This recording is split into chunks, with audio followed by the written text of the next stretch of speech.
Maleficent is fun to say. Maleficent, Mistress of Evil. So, in this film, is she a mistress? Is she evil? Is she of? Let's discuss. And later we'll hear from my niece Paisley. Hi, I like cats and kittens. Plus, I'll let you know if there's a secret scene after the credits. Also, stick around and find out how you can help decorate my set. This is a new channel, and I want you to be a part of it. Because, unlike Maleficent, I am not evil. No spoilers.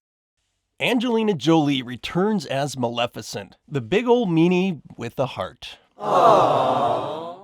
You know, people wouldn't think she was so evil if she'd quit dressing like the spawn of the devil.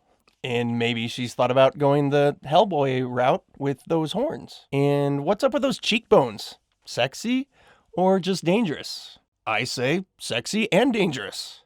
So I remember liking the first film, focused on the actual Sleeping Beauty story from Mal's point of view.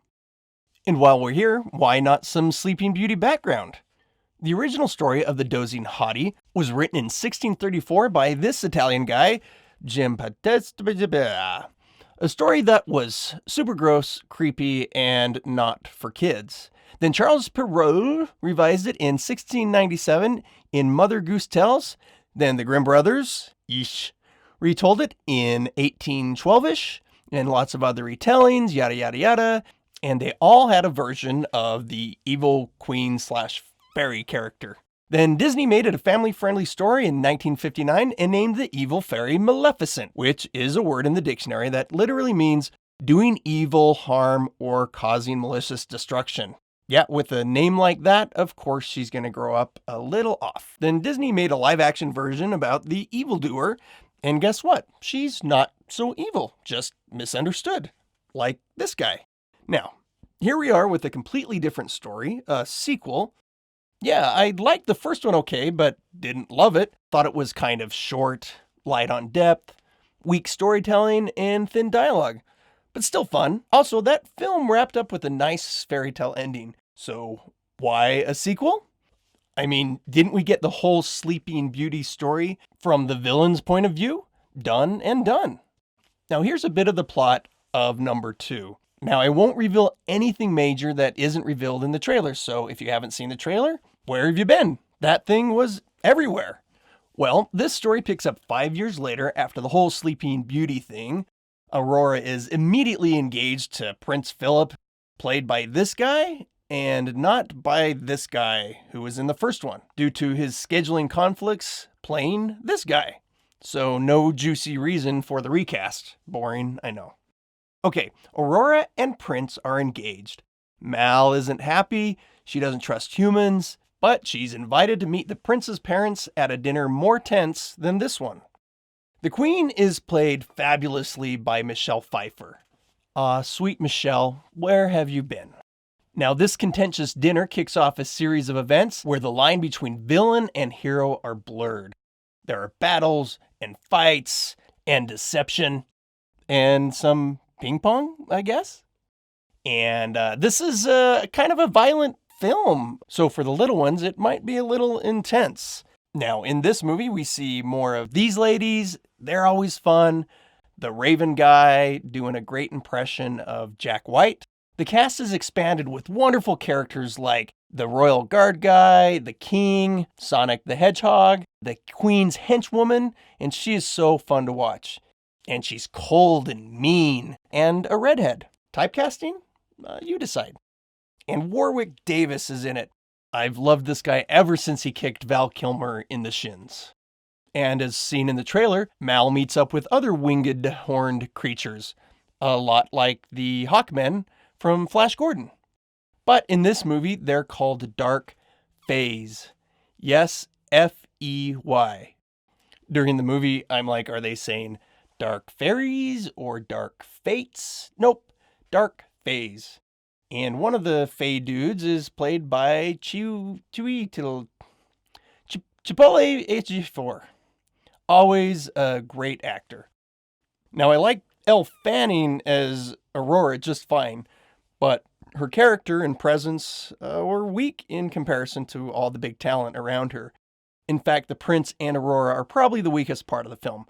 But I guess it's just the usual idea that the villains are usually more interesting. So, was this a good film? No. It was a fantastical film. I loved this movie. Fun, fun, fun. From the very first scene, just how it was shot, the lighting, and the character animation, you could tell they stepped up their game since the first movie. The creatures were fun to look at, and funny, and really well done. The battles are rich with action and destruction, and almost every scene is just gorgeous. The castles, the lands, the interiors, the costumes, all meticulous and beautiful. Sometimes a little too shiny, too costumey, but forgivable. The story is rich with some deeper backstory, although some of the backstory gets a little too far-fetched. But hey, it's a fantasy, right? I can't say enough good things about this film, but I do have some criticisms. For example, many of the characters' motivations and drives change almost instantly without much thought. Not just one character, but lots of them. And the movie totally ignores one big rule about spells that they well established in the first film. Just ignored it. Like suddenly making hyperspeed cut through spaceships. Okay, that's a little different, but still. Now let's hear what my niece Paisley has to say about this movie. Oh, I saw Mistress of Evil, and it was really good. So, I think the princess, Sleeping Beauty, fell in love with this guy, and they were gonna get married, and then they kissed. I did not like that part. I had to close my eyes. Isn't she scared of cooties? They're magical creatures, and they were so cute. Little pixies, little fairies. Oh my gosh, and there was a cat, and the cat was so fluffy. And then we didn't see the cat anymore. Where did the cat go? You should have developed that character. I was very intrigued in that character's storyline, and you just throw it off like it's nothing. And there were some really sad parts. It made me cry, and I never cry. I really liked the movie. I would see it again. I think it might have been better than the first one. That's all I have to say. I love you. Bye. I love your enthusiasm. So all in all, I give this film a movie Bam Pow score of 88. I know Rotten Tomatoes score is way lower, but I had fun. Sure, there are some flaws, but a really good time. Now, a lot of movies these days have an extra scene after the credits, so people wait around to see it. But does this movie have an extra scene? Nope, it does not. So no need to sit there through the credits unless you want to see who the third best boy gaff assistant to the assistant grip was. One last thing about my set. It is a little sparse and it needs your help decorating. I want to expand it with more movie props, license plates, MacGuffins, and whatnot. So tell me, what's the next thing I should add to my set from one of your favorite movies? Leave me some ideas in the comments, and I'll choose one from your suggestions. Now, check out our review of another villain's backstory, Joker. And subscribe. You know, all the cool people are doing it.